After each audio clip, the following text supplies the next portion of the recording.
शख्सियत को आप लोग भी लाइव सुनेंगे, हम भी लाइव सुनेंगे। मिल्लत के लिए क्या फलाही उनके जो प्लान्स है, क्या बहबूद के लिए क्या प्लान्स है, वो यहाँ आपके सामने रूबरू होकर आपसे डिस्कस करेंगे। जोरदार तालियों के साथ स्वागत करूंगा हुज़ैफा रशादी साहब का।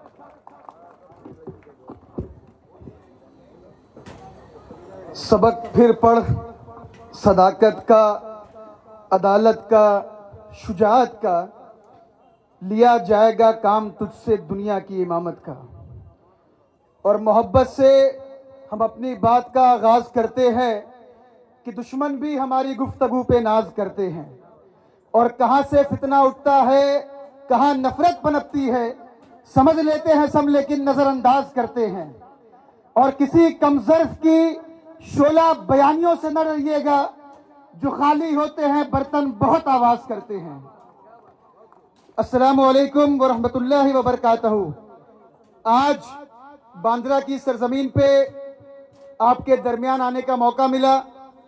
हमारी पार्टी राष्ट्रीय उलमा काउंसिल के यहां से जो प्रत्याशी हैं, जिनको हमारे कौमी सदर मौलाना आमिर रशादी ने आपके बीच में ऐसे कैंडिडेट बना करके भेजा, अंदलिब सुल्तानपुरी साहब के समर्थन में हम लोग लखनऊ से चल करके आपके दरमियान आए।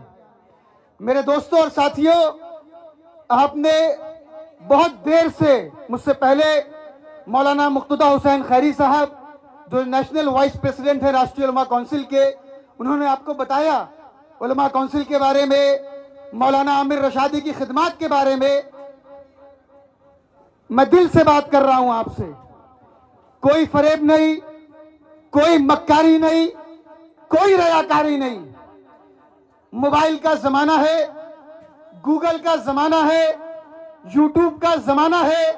आज जब आप अपने घर पे जाइए रात में, तो बिस्तर पे लेटने के बाद अपने मोबाइल पर सिर्फ डालिएगा कि राष्ट्रीय उलमा काउंसिल या मौलाना आमिर रशादी मदनी, और पिछले 16 साल हो गए इस पार्टी को बने, और देखिएगा कि उलमा काउंसिल की क्या खिदमत है और मौलाना आमिर रशादी की क्या खिदमत है इस मुल्क के अंदर। मैं कोई लफाजी नहीं करूंगा आपसे। 16 साल हो गए, और इन 16 साल में जैसा कि मौलाना ने आपको बताया था कि मौलाना आमिर रशादी उत्तर प्रदेश के अंदर तमाम मदरसे चला रहे थे, तमाम स्कूल चला रहे थे, कोई जरूरत नहीं थी उनको सियासत में आने की। मगर 2008 के अंदर जब उत्तर प्रदेश के आजमगढ़ के अंदर जब जुल्म और ज्यादती के पहाड़ तोड़े गए, हमारे नौजवानों का इनकाउंटर किया गया, तब उस जालिमों के खिलाफ डट करके मुकाबला करने के लिए मैदान में आए थे। कोई शौक नहीं था, कोई शौक नहीं था मौलाना आमिर रशादी को सियासत में आने का। बेहतरीन मसनद लगा करके बैठे हुए थे मदरसों के अंदर, मगर कदम बढ़ाया और ये बोला था पहले दिन कि हमारा मकसद नहीं है कि हम एमपी बन जाएं, हम एमएलए बन जाएं। हमारा मकसद ये था कि ईमानदार लोगों को, अच्छे लोगों को, जिनके पास एक सोच हो, एक विजन हो, उन लोगों को आगे बढ़ा करके हिंदुस्तान की जो गंदी सियासत है उसको बदलने का काम करें। मैं अलीगढ़ मुस्लिम यूनिवर्सिटी के अंदर जब इलेक्शन जीता, वहां से निकलने के बाद आप यकीन मानिए तमाम पार्टी के लोग बिल्ला लेकर के खड़े थे मेरे लिए कि हुज़ैफा रशादी तुम कांग्रेस में आ जाओ, हुज़ैफा रशादी तुम समाजवादी में आ जाओ, हुज़ैफा रशादी तुम एनसीपी में आ जाओ। मगर जिस दिन ये शेरवानी मैंने चढ़ाई थी अलीगढ़ मुस्लिम यूनिवर्सिटी के अंदर, और जिन लोगों ने मेरा साथ दिया था, तो उनसे मैंने एक वादा किया था कि ये शेरवानी किसी सो कॉल्ड सेक्युलर के दरबार में बिकने का काम नहीं करेगी, बल्कि हर जालिमों के खिलाफ मजबूती से डटने और टिकने का काम करेगी इंशाअल्लाह ताला। और उस पर कायम हूं आज मैं। बड़ी बड़ी पार्टियों के लोग दौड़ रहे थे मेरे पीछे, किस मुंह से जाएंगे हम? क्या इन लोगों ने कम जुल्म किया आपके ऊपर? इस वक्त महाराष्ट्र के अंदर 2 गठबंधन है, एक एमवीए है और एक महायुति है, एक इंडिया है और एक एनडीए है, और इन दोनों ने मिलकर के आपको सिर्फ तबाह बर्बाद करने का काम किया है। आपका नहीं है, इन सबको वोट तो चाहिए आपका, मगर जब आपके मसाइल आते हैं, जब आपकी मुश्किलातें आती है, तो इन सब के मुंह पे ताला लग जाता है। तो क्या ऐसे लोग को वोट करेंगे आप? उठिए, सोचिए अपने दिलो दिमाग के अंदर, जो लोग आपकी लड़ाई लड़ रहे हैं, जो लोग आपके लिए बोल रहे हैं, जो लोग आपके लिए मुकदमा ले रहे हैं, जो लोग आपके लिए जेल जा रहे हैं, उनका साथ देना आपका दीनी और अखलाकी दोनों फरीजा है। और अगर आप लोग साथ नहीं देंगे तो मैं उस ऊपर वाले के भरोसे बोल रहा हूं कि क़यामत के दिन मैं एक एक आदमी का दामन पकड़ूंगा कि ऐ रब्बुल आलमीन, हम दिल के साफ थे, हम ईमानदार थे, हम हक पे थे, हमने कोशिशें की, मगर तेरी कौम के लोगों ने हमारा साथ नहीं दिया। और क्या बताऊं आपको, ये बैठे हुए अंदर सुल्तानपुरी जो प्रत्याशी है हमारे यहाँ के, जानिए इनको, बहुत सोच समझ के, बहुत इंटरव्यू लेने के बाद मौलाना आमिर रशादी ने इनको यहां से प्रत्याशी बनाया आपके बीच में। अगर आप साथ नहीं देंगे इनका, तो किसका साथ देंगे? कांग्रेस का साथ देंगे? एनसीपी का साथ देंगे? ये दोनों चाचा भतीजा मिलकर के लोगों को बेवकूफ बनाने का काम कर रहे हैं। शरद पवार इंडिया के साथ, अजीत पवार एनडीए के साथ, और ये दोनों मिलकर के मलाई खा रहे हैं। शरद पवार इंडिया के साथ, अजीत पवार एनडीए के साथ, और ये दोनों मिलकर के मुसलमानों का डमरू बजा रहे हैं। तो उनको बताइए कि अब मुसलमान बजने का काम नहीं करेगा, बल्कि इनको दौड़ाने का काम करेगा। किस मुंह से वोट देंगे इनको? मजाक बना के रख दिया हमारा, तमाशा बना के रख दिया आपका, कोई पुरसाने हाल नहीं आपका। आखिर कब तक? मेरे दोस्तों, मुक्तदा साहब 1800 किलोमीटर दूर से चल करके आए आपके बीच में, मैं 1500 किलोमीटर दूर से चल करके आया हूं आपके बीच में।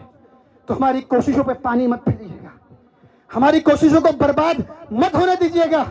मैं आपसे कह करके जा रहा हूं, तमाम नेता आपके दरमियान में आएंगे, तमाम प्रत्याशी आपके दरमियान में आएंगे, तरह तरह की बातें करेंगे, किसी के बहकावे में मत आइएगा, अपने दिल की आवाज को सुनिएगा। आखिर कौन है वो जो आपके लिए लड़ सकता है?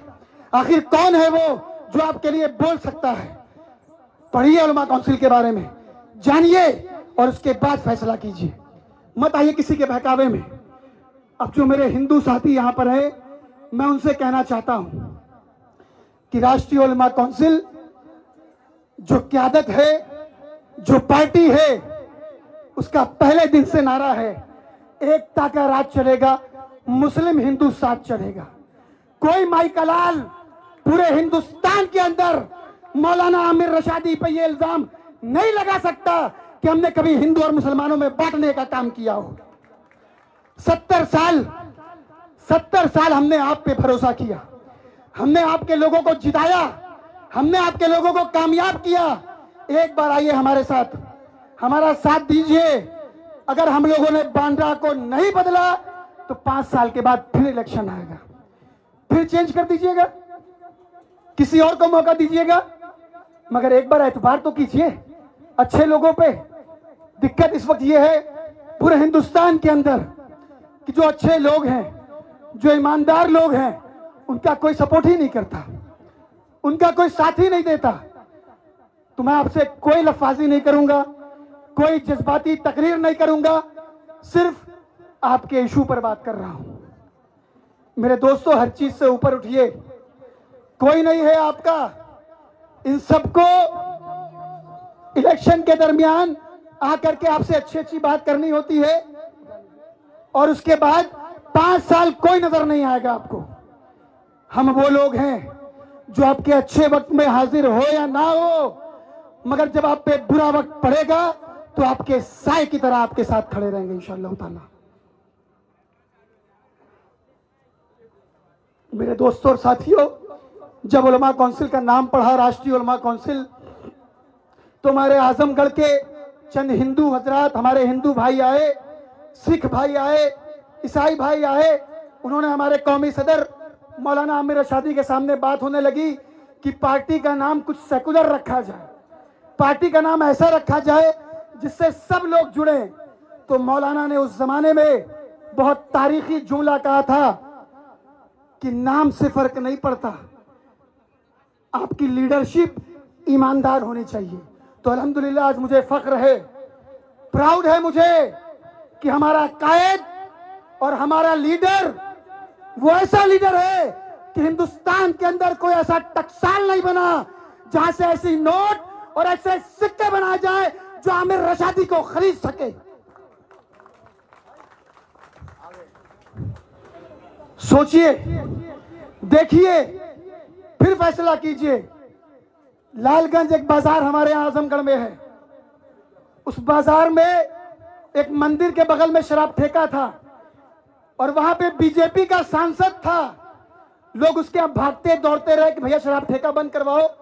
औरतें पूजा करके निकलती है तो लोग छेड़ते हैं उनको। आप यकीन मानिए, सारे लोग दौड़ के थक गए, कोई माई का लाल बंद नहीं करवा पाया। जब वो मसला हमारे कौमी सदर मौलाना आमिर रशादी साहब के पास पहुंचा, उन्होंने वहां से अल्टीमेटम दिया फोन करके एडमिनिस्ट्रेशन को कि 24 घंटे के अंदर ये शराब ठेका बंद होना जाना चाहिए, वहां हमारी हिंदू बहनों के साथ बदतमीजी होती है। आप यकीन मानिए कि 20 घंटे बाद वहां के डीएसपी का फोन आया मौलाना के सेक्रेटरी के पास कि मौलाना हमने वो शराब ठेका सील कर दिया है। और अग्रवाल लोग थे, जायसवाल लोग थे वहां पे।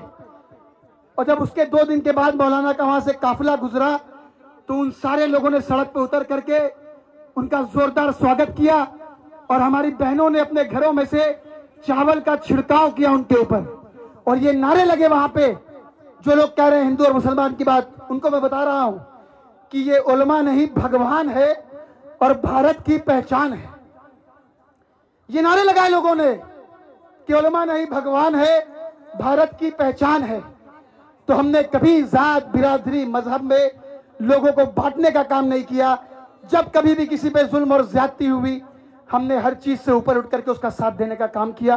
तो मुझे उम्मीद है कि बांद्रा की आवाम बिना किसी के बहकाए में आए हम तमाम लोगों का साथ देगी। और एक पढ़े लिखे, एक वो मजरू सुल्तानपुरी जिनके बाप का, जिनके वालिद का नाम पूरी हिंदुस्तान के अंदर मशहूर हुआ, जिन्होंने उर्दू के अदब को एक नई पहचान दी, एक बड़े उर्दू अदब के राइटर, उनके बेटे आपके दरमियान में है।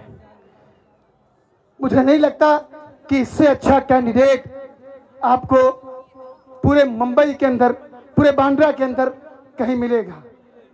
तो हाथ उठा करके वादा कीजिए, साथ देंगे इंशाअल्लाह। देखिए यार, हम लोग अभी हजरत आएंगे तो हो सकता है बोलेंगे। हमारे कायद मौलाना आमिर रशादी साहब पहुंचने वाले हैं। वो हमेशा एक बात हर जगह बोलते हैं कि हम लोगों को कब्रिस्तान में अजान देने की आदत नहीं है। तो ये एहसास कराइए कि हम लोग जिंदा लोग के बीच में बोल रहे हैं, तो साथ देंगे इंशाअल्लाह। अब लगा कि जिंदा लोग हैं यहाँ पे, तो किसी के बहकावे में मत आइए, सुनिए सबकी और करिए हाँ, तो सुनिए सबकी और करिए अपनी। इससे शानदार कैंडिडेट और इससे शानदार पार्टी मुझे नहीं लगता कि पूरे बांद्रा में आपको मिलेगी।